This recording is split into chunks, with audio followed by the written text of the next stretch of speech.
Provérbios capítulo 23, versos... Deixa eu só confirmar aqui isso, 17 e 18. O teu coração não inveje os pecadores, antes permanece no temor do Senhor todo dia, porque certamente acabará bem, não será malograda a tua esperança. Por favor, pode tomar seus assentos.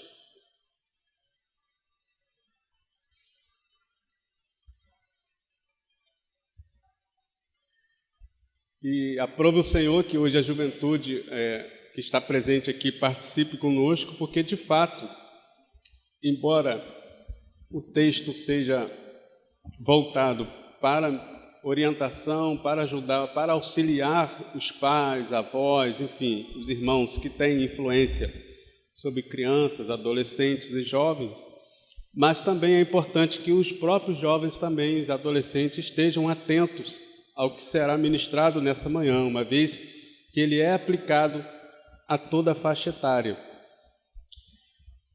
Semeando a palavra de Deus no temor do Senhor para a eternidade. Esse é o título da nossa meditação de hoje. Semeando a palavra de Deus no temor do Senhor para a eternidade. É notório, e a gente não precisa nem se alongar nessa primeira fala introdutória, do quadro crítico que nós nos deparamos hoje enquanto sociedade. Desobediência, por aí afora, insubordinação, desrespeito. Muito desse quadro pervertido que a gente observa no quadro social é a perda de noção do temor do Senhor. Quando você e eu, quando nós nos deparamos com uma criança, não precisa nem ser jovem, não, adolescente, jovem adulto, não. Quando você percebe, se depara com uma criança insubordinada, desobediente, que não respeita ninguém, com certeza essa criança não foi ensinada a temer a Deus, não sabe o que é temor. Às vezes ela tem até a noção de medo. Ela tem medo de uma cara, né, fechada, tem medo de uma repreensão, mas o temor bíblico ela não foi ensinada, não sabe o que é. Então, quando você vê, isso vai se desdobrar no conjunto social, nas atitudes que a gente observa de afronta às autoridades. Quer ver um exemplo bem prático que a gente observa alguns anos atrás, quando a força policial fazia uma incursão numa comunidade, em qualquer contexto, o que o meliante fazia? Corria. Lógico que eles não dispunham, né, do armamento bélico, né, do aparato bélico que eles têm hoje, um armamento pesado de guerra, mas eles corriam. Eles ainda na sociedade, perceba, na sociedade secular, ainda havia uma noção de temor. Claro que ali havia também um medo de prisão, medo de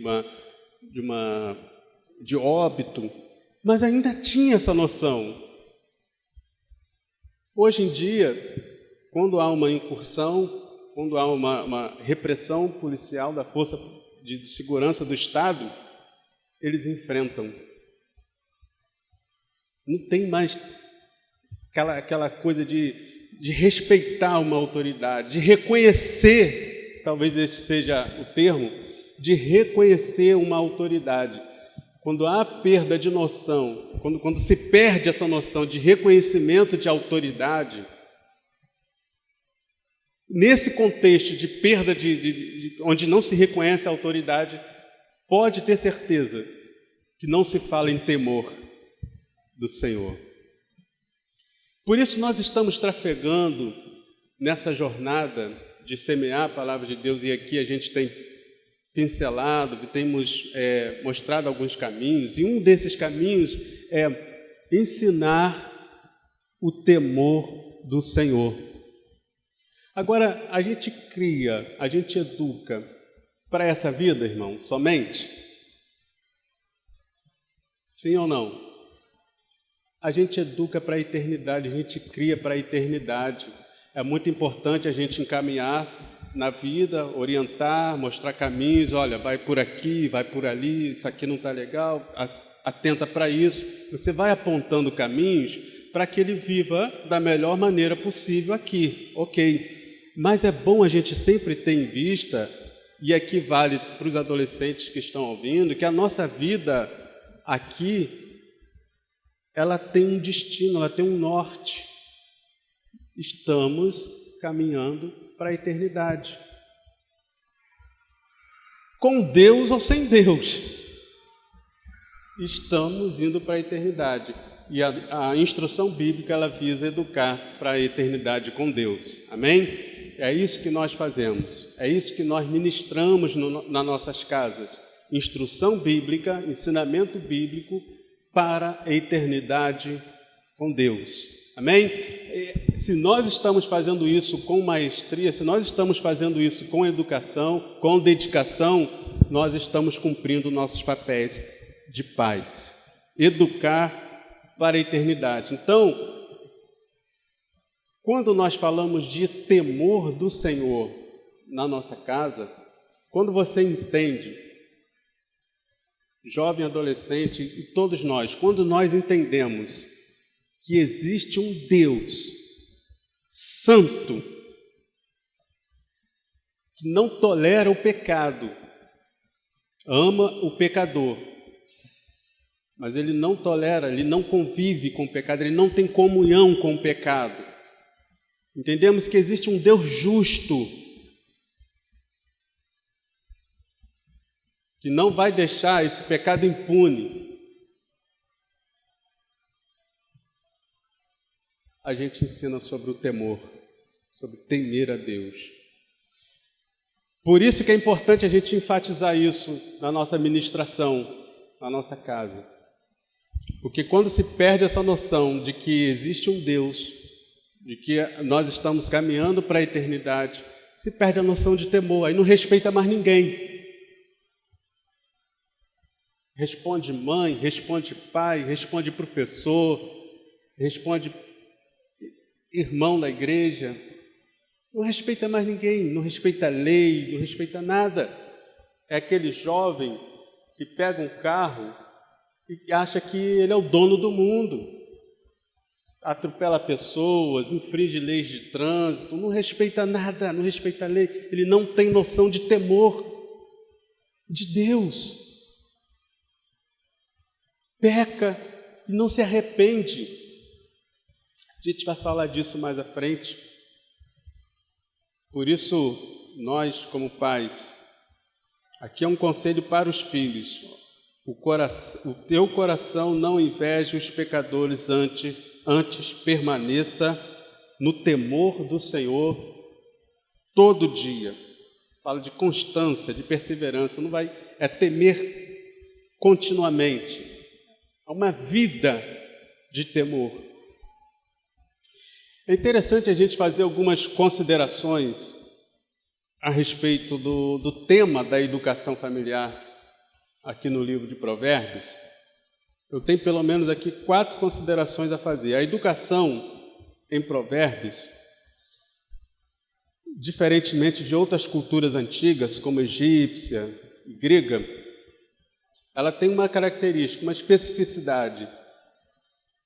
Ela é centrada na família e no bem-estar dos seus indivíduos, dos indivíduos que compõem essa família.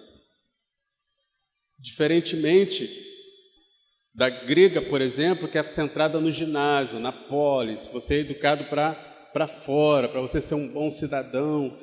Na família, aqui, a educação de Provérbios, ela é voltada para o crescimento da família, para o enriquecimento espiritual da família. A educação em Provérbios também, ela é dirigida primeiramente às virtudes espirituais. Ela veja que a educação é para a eternidade, amém? Ela não fica somente nesse plano terreno, temporal, passageiro e finito. Ela se direciona para a eternidade. Então, a educação em Provérbios, ela vai se dirigir primeiramente às virtudes morais e espirituais, não ao desenvolvimento vocacional, ao contrário do que se percebia, por exemplo, se constatava na educação egípcia. Uma outra característica também, que eu considero muito interessante, que a educação em Provérbios, ela não é direcionada a alguma classe social específica. Por exemplo, na egípcia, ela voltava-se para a elite. A educação em Provérbios, ela é democrática, ela é extensiva a todos. Todos poderiam aplicar esses princípios e era disponível para todos. E, por fim, a educação em Provérbios, ela começa, ela não é um adendo, o que vai vir à frente. Ela começa com o temor a Deus como fonte e objetivo de toda a sabedoria. É o princípio de tudo. Ele começa por isso, o temor a Deus. Interessante que essa característica aqui de partir do temor, ter como ponto de partida o temor a Deus, essa especificidade ela não é encontrada, por isso ela não é encontrada, não tem nenhum paralelo em texto antigo, de sociedade antiga. Só no livro de Provérbios você vai encontrar isso. A educação começando ali, partindo do princípio de que nós devemos ter o temor a Deus como objetivo, ter o temor a Deus como meta, como princípio de vida. Amém? E é essa educação que nós temos que abraçar para a nossa vida, é essa instrução bíblica que nós temos que abraçar para a nossa vida, nesses princípios, centrado na família, não no ser social, centrado na sua família, centrada em promover o crescimento espiritual, moral e espiritual, centrada em uma extensiva a todos, não é restrita a uma classe, é extensiva a todos. E, por fim, ela parte do temor a Deus como fonte de objetivo de toda a sabedoria. A gente está falando de temor. É errado sentir medo, irmãos? O que vocês acham?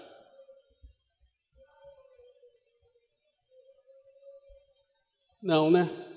Medo faz parte da nossa constituição humana. Somos isso, faz parte vamos dizer assim, do nosso complexo sistema de funcionamento, vamos assim dizer. Nós sentimos medo. Inclusive, ele faz parte do sistema defensivo do homem. Se a gente não tivesse medo, irmão, na primeira crise intensa, grave, que nós passamos ou venhamos a passar, não ia ter fila ali na ponte para se jogar. Aí, quando o cara chega lá, muitos desistem. Claro, é mão de Deus, segurando e tudo em primeiro lugar, mas usando esse dispositivo do medo. O cara olha assim, espera aí, aqui já não dá para mim, vou parar. É um instinto, é algo instintivo, mas faz parte da nossa constituição, um instinto de defesa, um mecanismo de defesa. Então, faz parte da nossa experiência humana, né? Nesse complexo conjunto de emoções constantes da nossa constituição está o medo, a alegria, né? Todo esse complexo emocional. Porém, queridos, ainda que exista isso, ainda que nós tenhamos essa consciência de que nós, de fato, somos assim, Deus nos fez assim, é importante a gente reforçar aqui e ter muito claro no nosso coração que a palavra de Deus, ela nos orienta a temermos a Deus. A temermos a Deus. E é justamente esse temor a Deus que nós, pais, precisamos cultivar nos corações dos nossos filhos. A educação para a eternidade, de que nós nos referimos aqui há pouco, ela vai muito além. Na verdade, ela nem passa para aquele conjunto de regras de isso pode, isso não pode. Isso pode, isso não pode. Isso deve, isso não deve. Isso é certo, isso é errado. A educação para a eternidade, ela vai se fixar em nós olharmos para Deus. Nosso olhar se voltar para o Senhor. É isso que seu filho precisa entender, e o meu também. Ele não vai apenas olhar, não vai apenas pegar ali uma listinha de regras, mas a nossa instrução, o nosso discipulado, ele precisa levar os nossos filhos a olharem para o Senhor, a temerem a Deus em primeiro lugar. Porque eles temendo a Deus, eles vão nos respeitar. Eles temendo a Deus, eles vão nos acatar, vão nos honrar. Amém, irmãos? Por isso a nossa instrução precisa se voltar para o Senhor. Mostrar Cristo. Nossos filhos estão vendo Jesus em nós. A nossa fala expressa a personalidade, expressa a pessoa de Deus. O nosso ensinamento está falando da natureza de Deus. Eu estou falando quem é Deus, da natureza de Deus, dos atributos de Deus, de quem Deus é na minha casa continuamente. Se eles não conhecerem Deus, eles não vão temer ao Senhor. E se não temem ao Senhor, eles não vão respeitar ninguém, não vão obedecer ninguém, meus irmãos. É o temor a Deus que precisa ser enfatizado na nossa fala, na nossa pregação, no nosso discipulado, no nosso ensino. Amém? Então não vai se fixar num conjunto de regras. Não basta dizer não pode. Não pode por quê? Você vai ouvir isso. E em idade cada vez mais tenra, cada vez mais novo, você vai se deparar com criança, não pode por quê? Aí você vai falar, não pode porque não pode. Não vai, filho, não vai. Não vai dar certo isso. Vai dar ruim. Aí você tem que mostrar na palavra de Deus por que não pode. Tem que abrir a Bíblia. Aí a gente volta na aula passada, sobre o culto doméstico, sobre os momentos de conversa, sobre os momentos de discipulado. E esse discipulado, ele acontece em todo momento. Quer ver uma situação muito interessante? Você vai mexer numa manutenção da sua casa, ou de algum objeto, de algum carro. Chama seu filho, sua filha para participar. Não vai atrapalhar não, irmão. Vai derrubar ali o balde, você vai lá, enche. Mas aquele momento ali é precioso para você ensinar, para você conversar. De repente é o único momento que você tem. De repente é a pessoa que só folga domingo. Depois da IBD, lógico, não vai ficar em casa domingo de manhã lavando o carro, irmão. Depois da IBD, você vai lavar seu carro, vai lavar seu telhado, vai limpar, vai dar aquela faxina. Chama seu filho, seja ele de que idade for, para participar daquele projeto. E ali você vai conversando, e ali você vai falando de Deus, e ali você vai mostrando princípios. Não apenas, e também em momentos mais familiar, como culto, como reuniões, momentos de oração. Essa educação para a eternidade, ela não vai se fixar no pode, não pode. A educação para a eternidade leva os filhos a olhar para Deus e a temê-lo. no maravilhoso trabalho de semear a palavra de Deus nos corações de nossos filhos, temos que apontar para a direção de um Deus que é santo e que repudia o pecado. Isso precisa ser enfatizado. Se ele não compreender a santidade de Deus, preste atenção, se você e eu não compreendermos que estamos diante de um Deus santo,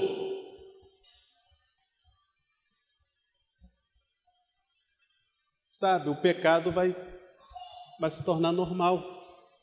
Você tem essa consciência que você está diante de um Deus santo, santo, santo e santo, como Isaías disse? Qual foi a postura, o comportamento de Isaías quando ele se deparou com a presença de Deus? É um texto muito conhecido, Isaías 6. Isaías no capítulo 6. Logo no início, aquele momento maravilhoso, né, do chamado de Isaías. Mas ele vai registrar aqui o que ele viu dos anjos, os serafins que voavam perante a presença do Senhor e ficavam um clamando para o outro, alertando o outro, olha, ele é santo, olha, ele é santo. É no versículo 3 que está essa expressão, do capítulo 6 de Isaías. E clamavam uns aos outros, dizendo, santo, santo, santo é o Senhor dos exércitos, toda a terra está cheia da sua glória. Aí o que ele vai dizer no verso 5? Quando ele contempla essa santidade de Deus. Ai de mim, pois estou perdido, porque sou um homem de lábios impuros e habito no meio de um povo de impuros lábios, e os meus olhos viram o Rei, o Senhor dos exércitos. Não tem outra reação quando nós nos deparamos com a santidade do Senhor de enxergar a nossa pecaminosidade, de enxergar a nossa miséria, de reconhecer que estamos fadados à condenação, de que estamos imundos diante dessa presença santíssima. Por isso precisamos ressaltar isso, que nossos filhos e todos nós estamos diante de um Deus santo, que não é brincadeira, não é algo religioso de vir à igreja, de participar de culto, de participar de atividades. Nós estamos diante de um Deus santo que repudia o pecado. Eles precisam entender isso. Essa precisa ser a nossa fala constante, diariamente, e a nossa vida também. Eles não vão reconhecer isso, a nossa vida é uma vida de pecado, quanto mais. Aí a gente vai falar um pouco disso mais à frente, tem uma meditação específica falando de exemplo, ensinar pelo exemplo, mas é importante que eles enxerguem isso. Portanto, meus queridos irmãos, é fundamental que a nossa instrução, que a instrução bíblica direcione para um sincero amor a Deus. Pergunte, você ama o Senhor? Mas essa é uma pergunta óbvia, irmão. Que isso? Vai perguntar se meu filho ama a Deus? É lógico que ele ama, ele frequenta os cultos, ele está na escola dominical todo domingo, ele ama o Senhor.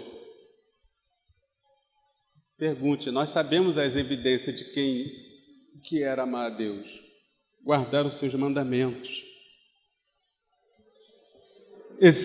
Precisamos enfatizar isso, um amor sincero, amar a Deus sinceramente, acima de todas as coisas, vivenciado com temor e tremor, uma vida marcada por temor e tremor e santidade e justiça.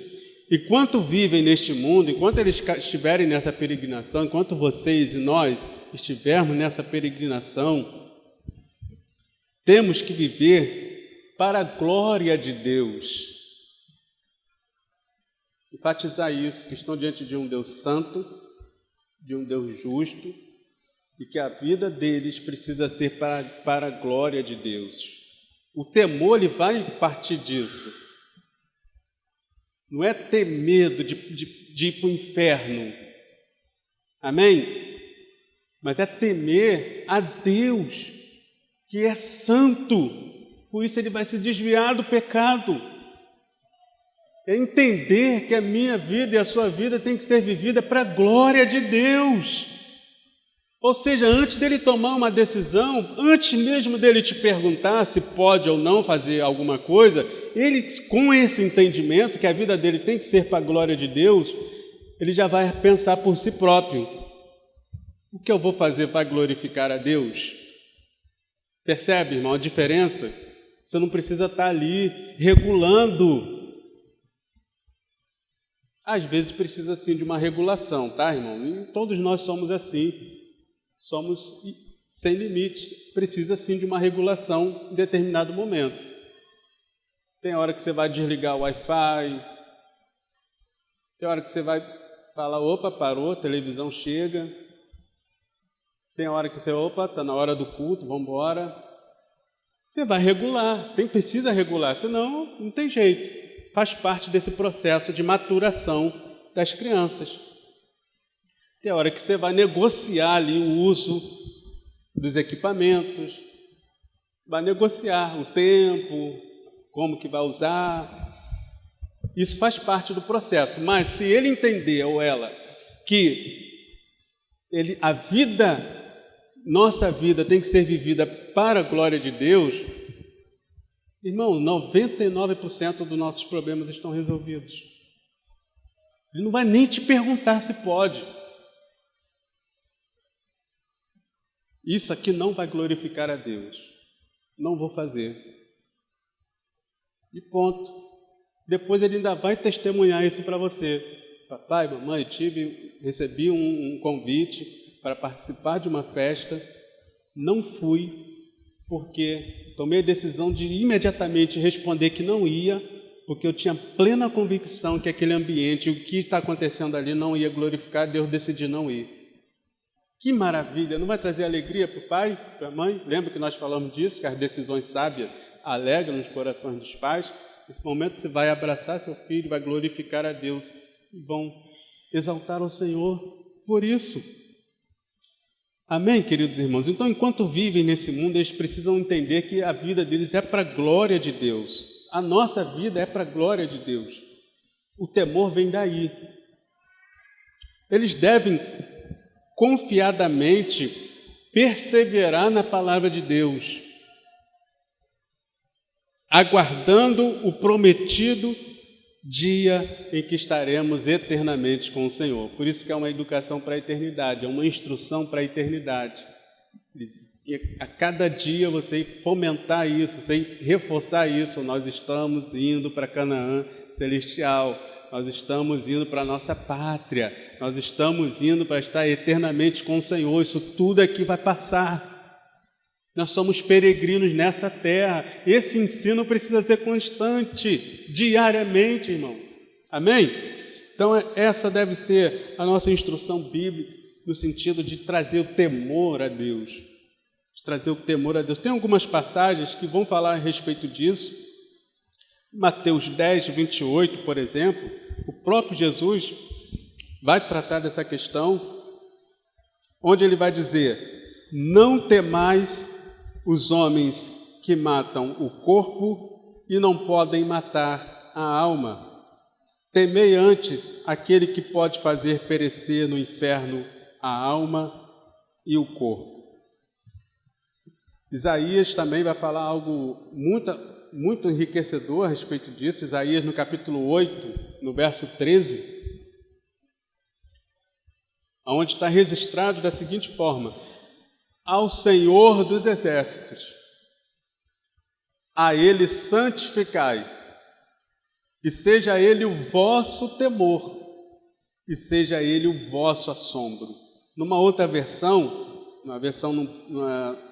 numa linguagem mais contemporânea, diz o seguinte: ao Senhor dos exércitos é que vocês devem considerar santo. Olha aí, o aspecto da santidade atrelado ao temor, o aspecto do reconhecimento da santidade de Deus atrelado ao temor. Vou reiniciar a leitura. Ao Senhor dos exércitos é que vocês devem considerar santo. A Ele é que vocês devem temer. Dele é que vocês devem ter pavor. Interessante que tem até uma conexão, né, com Mateus 10, 28. O temor do Senhor, ele é interessante também, que ele vai afastar a pessoa do mal, da prática do mal, da prática do pecado. O temor do Senhor. Provérbio 16, versículo 6. Provérbios 16, 6. Pela misericórdia e verdade, a iniquidade é perdoada, e pelo temor do Senhor, os homens se desviam do pecado. E por fim, um famoso salmo, né, muito conhecido, muito citado, que o temor do Senhor é o princípio da sabedoria. Bom entendimento tem todos os que cumprem os seus mandamentos. O seu louvor permanece para sempre. Esse salmo está registrado no Salmo 111, no verso 10.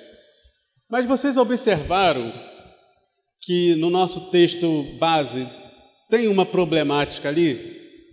Fala do temor, né, na segunda parte do versículo, mas ele inicia com uma dificuldade. Vocês perceberam no verso 17? A inveja dos ímpios.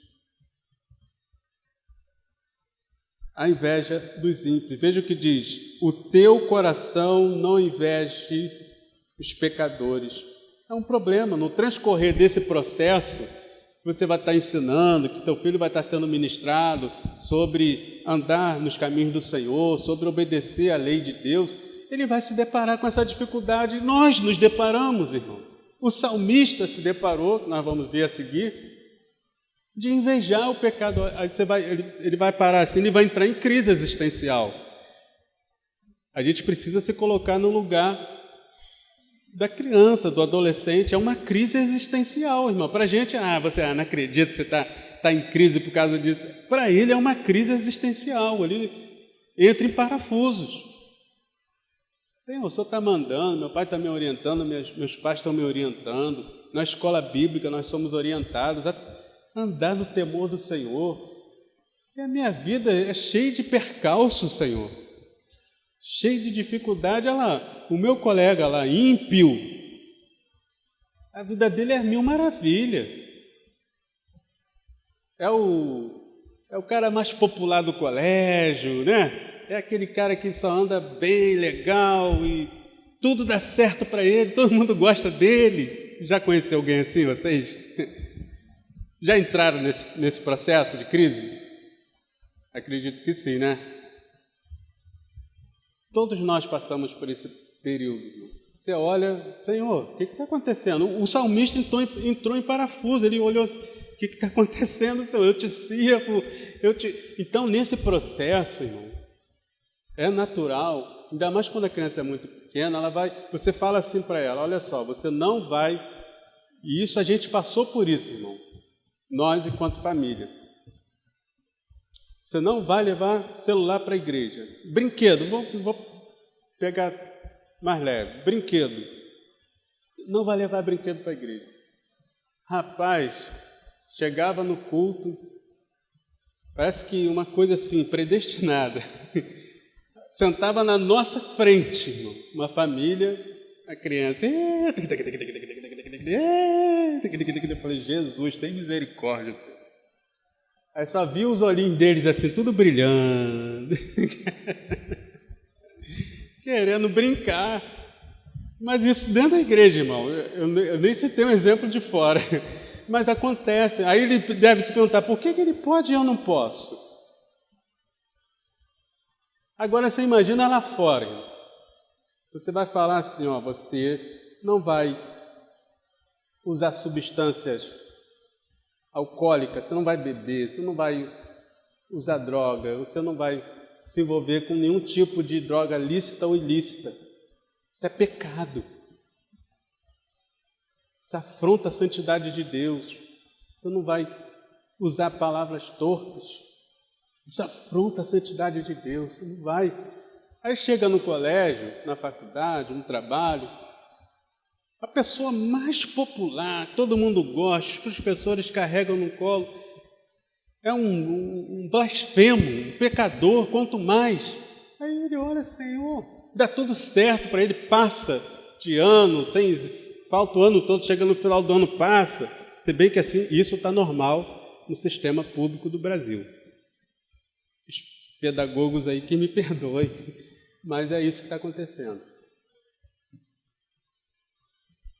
Mas aí ele vai olhar assim, Senhor, o que é isso, Senhor? Eu que ando nos teus caminhos, eu que estou aqui, e passa ali raspando, Senhor, sem colar, tá, irmão? Sem colar. Passa ali raspando, estuda e, entra em parafuso. Então ele vai ter esse percalço, vai ter esse momento de dificuldade nesse processo. Ele vai olhar para o ímpio e vai invejar. O salmista passou por isso. Salmo 73, vamos ler comigo esse salmo para a gente...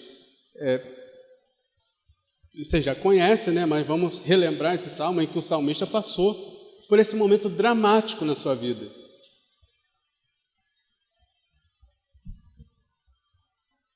Verdadeiramente bom é Deus para com Israel, para com os limpos de coração. Quanto a mim, os meus pés quase se desviaram. Veja o nível que chegou a situação. A crise, como foi profunda. Asaf. Meus pés quase se vacilaram. Pouco faltou para se escorregarem, para que escorregassem os meus passos. Pois eu tinha, ele fala aqui abertamente, ele confessou o pecado dele. Pois eu tinha inveja dos nércios, quando via a prosperidade dos ímpios. Porque não há apertos na sua morte, mas firme está a sua força. Não se acham em trabalhos como os outros homens, nem são afligidos como os outros homens. Esse pessoal que você vê aí, na internet aí, postando em iate, né? E você ali dando duro, trabalhando todo dia. Senhor, como é que é isso, Senhor? Cara ali, estou em Miami, estou aqui, não sei o quê. Foi mais ou menos isso que ele viu. Abriu um estragado. Abriu o aplicativo dele ali, de rede social, e ele lá, tal, de repente ele olha, uma situação dessa, entrou em crise. Foi isso aqui, mais ou menos isso. No verso 5, não se acham em trabalho, foi o que eu li agora. No verso 6, por isso a soberba os cerca como um colar, vestem-se de violência como de adorno, os olhos deles estão inchados de gordura, eles têm mais do que o coração podia desejar, são corrompidos e tratam maliciosamente de opressão, falam arrogantemente, põem suas bocas contra os céus e as suas línguas andam pela terra. Por isso o povo dele volta aqui, e águas de copo cheio se lhes espremem. Eles dizem, como o sabe Deus? Há conhecimento do Altíssimo? Veja o nível de blasfêmia que chega uma pessoa assim. Eis que estes são os ímpios, e prosperam no mundo, e aumentam em riqueza. Na verdade, que em vão, olha o que ele chega a dizer, no verso 13. Quantos já não pensaram assim? Quantos de nossos filhos não podem pensar isso, no meio desse processo? Na verdade, que em vão tenho purificado o meu coração, e lavei as minhas mãos na inocência, pois todo dia tenho sido afligido e castigado cada manhã. Se eu dissesse, falarei assim, eis que ofenderia a geração de teus filhos. Quando pensava em entender isto, foi para mim muito doloroso. Aí começa a mudança, a metanoia, né? Aí começa a mudança de mente, a partir do verso 17. Até que entrei no santuário de Deus, então entendi o fim deles. Certamente tu os pusestes em lugares escorregadios, tu os lanças em destruição, como cai na desolação, quase no momento, ficam totalmente consumidos de terrores, como um sonho quase se acorda. Assim, ó Senhor, quando acordares, desprezarás a aparência deles. Assim o meu coração se azedou e sinto picadas nas minhas entranhas. Ele ficou muito abalado. Assim me embruteci e nada sabia, fiquei como um animal perante ti. Todavia estou de contínuo contigo, e tu me sustentaste pela minha mão direita. Guiar-me-ás com o teu conselho, e depois me receberás na glória. Olha o aspecto da esperança. Quem tenho eu no céu senão a ti? E na terra não há quem eu deseje além de ti. A minha carne e o meu coração desfalecem, mas Deus é a fortaleza do meu coração e a minha porção para sempre. Pois eis que os que se alongam de ti perecerão. Tu tens destruído todos aqueles que se desviam de ti. Mas para mim, bom é aproximar-me de Deus. Pus a minha confiança no Senhor Deus para anunciar as tuas obras. Ainda que haja prosperidade, ainda que haja momentâneo sucesso, ou aparentemente sucesso, depende do que se entende por sucesso, a pessoa tem que ser enfatizado que, sem Deus, se essa pessoa está apoiada na sua riqueza, o caminho dela, o destino dela é a eternidade sem Cristo, é o inferno. Por isso precisa ser enfatizado, não invejar os ímpios por conta dessas migalhas que eles têm aqui nesse mundo, que a nossa porção está no Senhor, amém? Nossa herança está no Senhor. Então eles vão se deparar com esse momento. Os pecadores podem sim até estufar no peito e dizer que levam vantagens, mas o resultado, irmão, deles será o fim. Nós temos que perseverar em temer a Deus, pois este é o melhor e maior investimento que nós podemos fazer nessa vida. Investir para a eternidade, investir em oração, em aplicação na palavra, em estar com o Senhor, em caminhar com o Senhor. É importante ressaltar, eu preciso fazer um alerta, um comentário de extrema importância, que os olhos do Senhor, na verdade eu estou citando um salmo, é importante ressaltar isso, que os olhos do Senhor estão sobre todos os que o temem, sobre os que esperam na sua misericórdia, está no Salmo 33, 18 isso. Outro dado importante também, vale ressaltar isso, enfatiza isso, os olhos do Senhor estão te contemplando. Os olhos do Senhor contemplar é muito mais do que, sabe, como se fosse ali uma câmera ali observando como que está as coisas. Não, é a presença de Deus que está acompanhando nossos filhos, meus irmãos.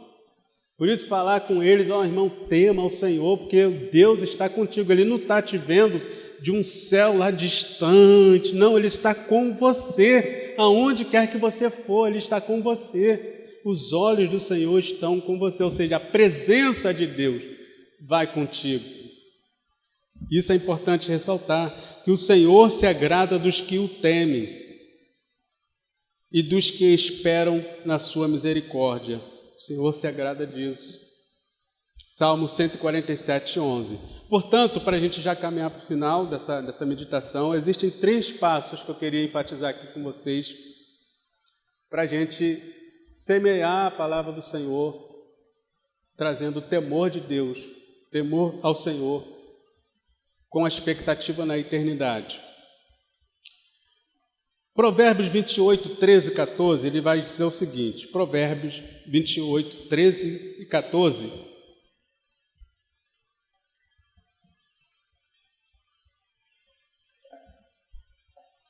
Vai dizer o seguinte: o que encobre as suas transgressões nunca prosperará, mas o que as confessa e deixa alcançará misericórdia.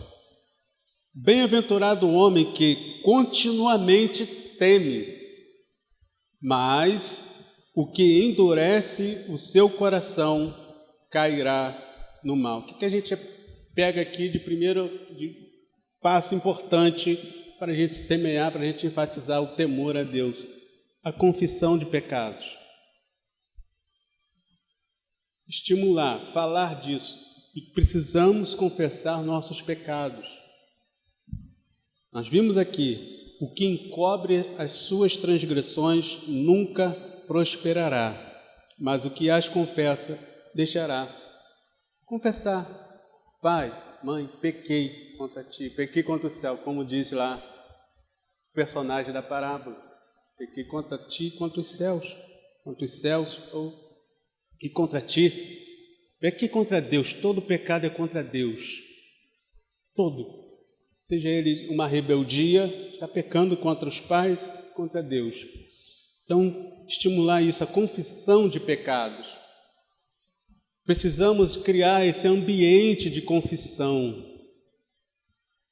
Numa casa, num ambiente, seja qual for o tipo de relacionamento, em que não há confissão de pecados, em que há pecados encobertos, pecados empurrados, varridos para baixo do tapete.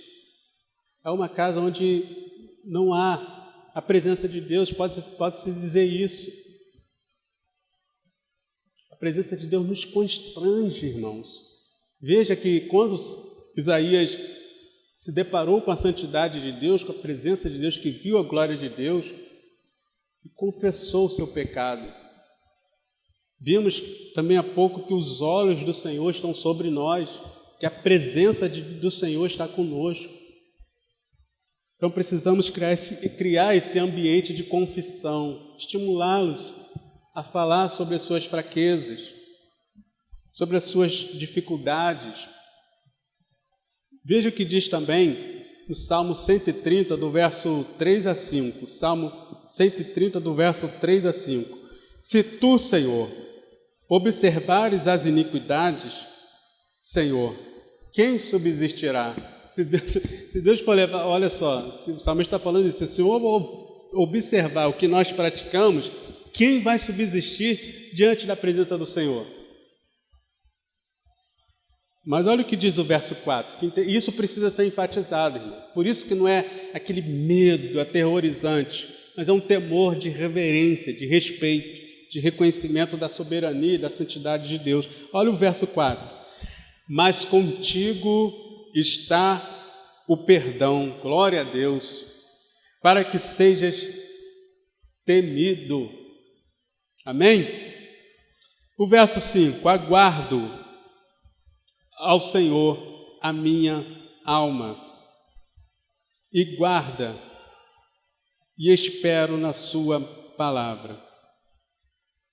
Deixa eu só dar uma olhada nesse verso 5, que às vezes o editor de texto pode me complicar. É Salmo 130, no verso 5. Aguardo ao Senhor, a minha alma o guarda, e espero na sua palavra. Então veja, que enfatizar a confissão, enfatizar que ele se derrame diante do Senhor, que ele confesse diante do Senhor, porque em Deus há perdão de pecados. É o que ele vai falar isso, contigo está o Senhor. Se no primeiro momento ele reconhece que se Deus fosse realmente punir o pecador da forma que ele precisa ser punido, e que foi punido em Jesus Cristo, para a glória de Deus, glória a Deus, por isso nós estamos aqui hoje. Mas na época do salmista ele não tinha isso ainda. Aí ele fala: Senhor, se o Senhor fosse observar nossas iniquidades, quem subsistirá? Mas contigo está o perdão, para que sejas temido. É importante, se eu não falar no microfone, ninguém vai me ouvir. É importante, meus irmãos, que venhamos implantar isso, sabe? Uma cultura de perdão no nosso lar, em que pais e filhos confessem seus pecados. E Deus nos deu essa oportunidade com muita frequência, mas isso aconteceu agora recente. Eu tenho achado interessante, irmão, que muitas das coisas que nós temos conversado aqui, isso aqui não é assim, vou dizer assim, uma aula, que tem irmãos aqui muito mais experientes do que eu, que podem me passar muito mais experiências e vivências, mas é um compartilhar. Então, estou compartilhando com os irmãos experiências e aquilo que o Senhor tem me falado, assim como outros irmãos também têm, e que eu estou ansioso para chegar logo esse momento, daqui a pouco, já está chegando, os irmãos também compartilharem aquilo que o Senhor tem mostrado a vocês. Mas o que eu quero enfatizar aqui nesse momento é que nesses últimos, desde quando nós começamos essa série de reflexões, nós temos vivenciado, o Senhor tem nos permitido vivenciar várias experiências que vão acontecendo assim, não ao acaso, é Deus nos dando a oportunidade de vivenciarmos isso. Lógico que já temos vivenciado isso ao longo de 17 para 18 anos, sobre criação de filhos. Mas, recentemente, nós passamos por essa experiência aqui, em que nós sentamos, os 5, e ali nós confessamos os nossos pecados uns aos outros. Eu tenho feito isso, que tem te entristecido, me perdoe. E nós ali nos perdoamos e oramos juntos. Foi uma bênção, para a glória de Deus, louvado seja o nome do Senhor por isso. Isso precisa ser implantado na nossa casa, ou cultivado e vivenciado, uma cultura do perdão, uma cultura em que se pede perdão, e não tenha receio de se reconhecer que falhou. E às vezes até mesmo às vezes a pessoa está desligada, está no piloto automático e não sabe que está ferindo pessoas. Então cabe também a pessoa, papai, mamãe, poxa, você está no seu direito, você está corretíssima. Isso é quando o filho já está numa idade mais avançada, 17 anos, 15, 18 ou até adulto. Chega, poxa, aquela palavra foi pesada, papai. O senhor está corretíssimo na sua correção, eu falei, mas aquela palavra me feriu. E ali vai haver um conserto, vai haver um arrependimento e a vida vai seguir em paz para a glória de Deus. Então, esse é o primeiro passo, que haja um perdão, confissão de pecados a Deus, em primeiro lugar, e uns aos outros. É importante enfatizar também que a presença de Deus é real. Nós já mencionamos isso aqui, quando falamos que os olhos do Senhor estão nos contemplando, mas tem um texto também em Provérbios 15:3 que diz: os olhos do Senhor estão em todo lugar, contemplando os maus e os bons. Em Provérbios ainda, no capítulo 5, no verso 21, vai dizer: eis que os caminhos do homem estão perante os olhos do Senhor, não está passando desapercebido. Ele pesa todas as suas veredas. Então, vai dar uma orientação, posso fazer isso, posso fazer aquilo. Querido, perceba uma coisa: Deus está te contemplando aonde quer que você vá. Enfatizar a presença de Deus. A presença de Deus, ela é real.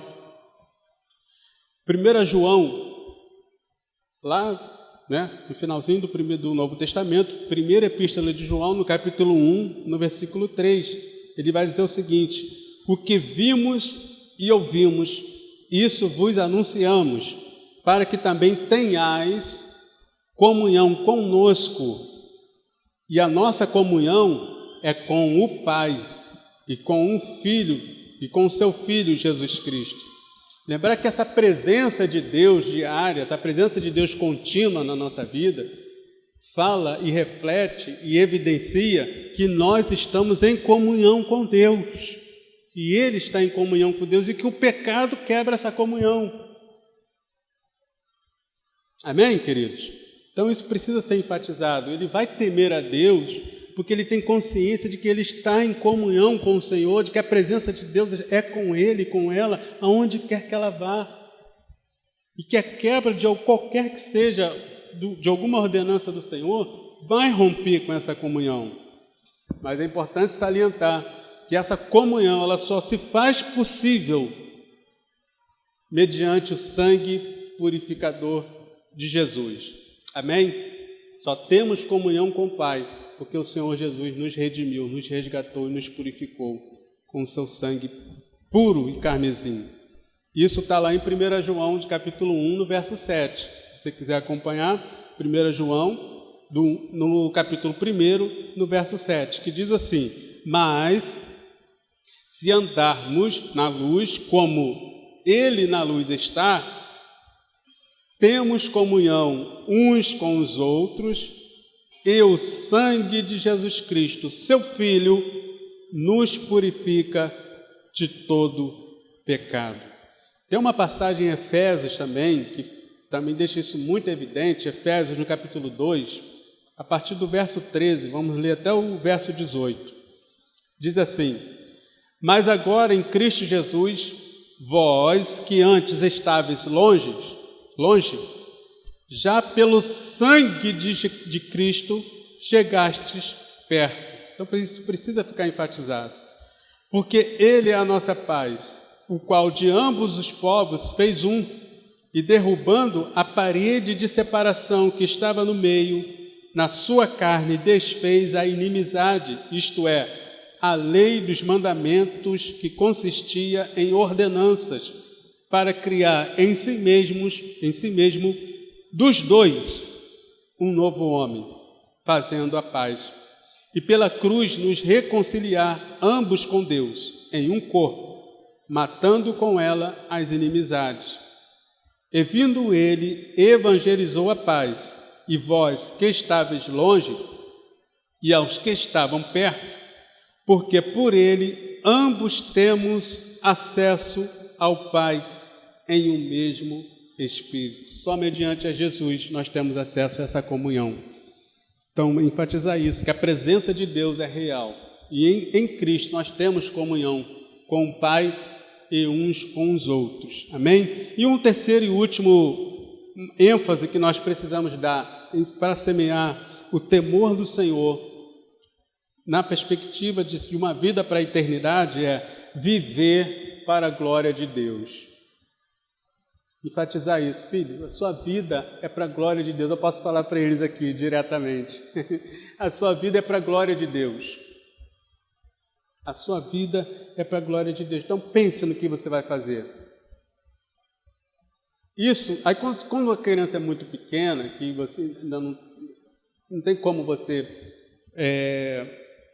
conversar assim de forma mais dialógica, você vai pedagogicamente vai falar: olha só, papai, mamãe está tirando esse ou aquele objeto, por quê? Porque isso não está glorificando a Deus. A sua vida é para a glória de Deus. Amém? Enfatizar isso. Temer é honrar a Deus, é reconhecer ao Senhor, é servir a Ele com dedicação, é amá-lo acima de todas as coisas, é obedecer aos seus mandamentos.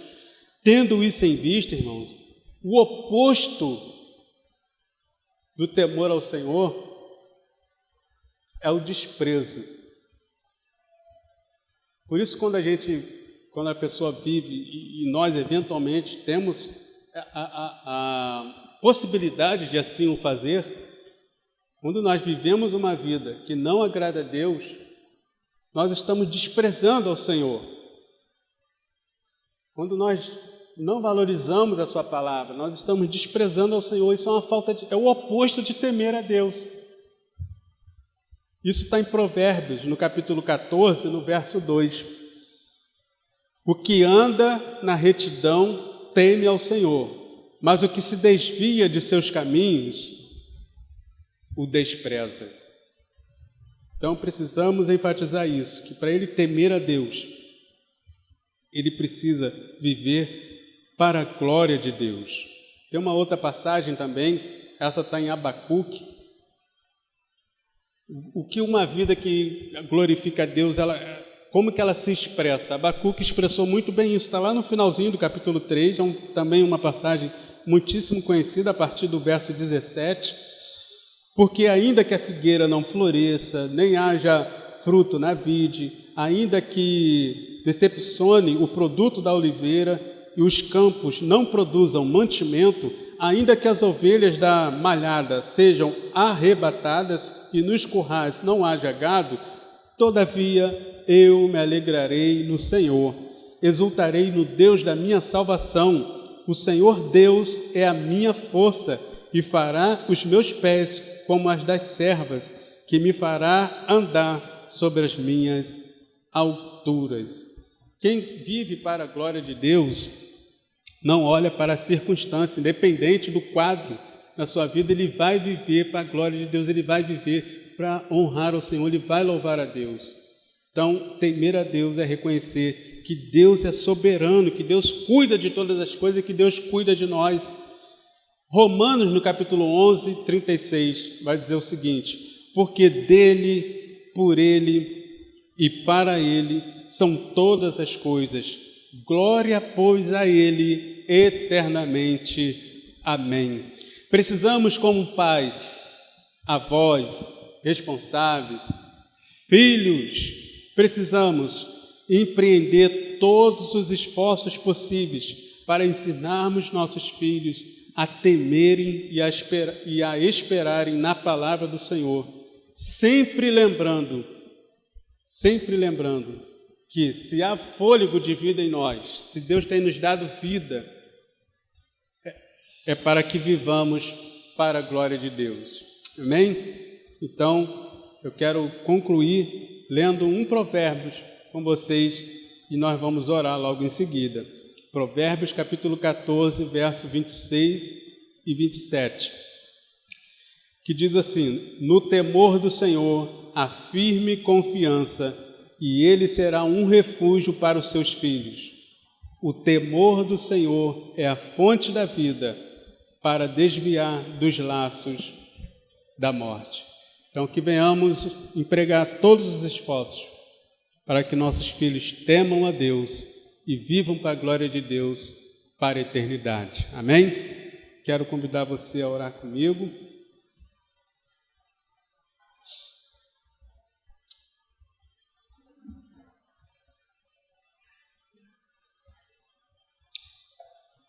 Senhor, te agradecemos mais uma vez, ó Deus, pelo privilégio, pela oportunidade que o Senhor tem nos dado de termos, ó Deus, acesso à Tua Palavra e à meditação bíblica. Que o Teu Santo Espírito venha continuar ministrando em nossos corações, ó Deus. Não o que eu falei, que eu de mim mesmo não tenho nada, não pude fazer nada pelos meus irmãos, nem por mim mesmo, mas que o Teu Santo Espírito, mediante a Tua Palavra, Deus, que foi lida, possa ministrar em nossos corações, ó Pai. Que o Senhor venha nos ajudar, meu Pai, a temermos mais a Ti, ó Deus. A temer ao Senhor, entendendo que Tu és santo, Pai. Entendendo que a Tua presença é real. Entendendo, ó Pai, que a nossa vida deve ser para glorificar o Teu nome, ó Deus. Em nome de Jesus, ó Pai, ajuda cada pai e mãe que aqui está, cada avó, cada tia, cada tio, cada responsável, cada professor, cada professora. Deus, nos ajude, ó Pai. Ajude também cada filho que aqui está, Senhor, a temer a Ti. Que quando a bandeja, Deus, de pecado for lhe oferecida, ele possa temer a Ti, meu Pai. E ali onde ele estiver, Deus, longe da presença dos seus pais, mas não longe da Tua presença, ele possa temer ao Senhor e recusar aquela bandeja de pecado, Pai. Em nome de Jesus, Deus. Assim nós oramos e te agradecemos em nome de Jesus. E amém.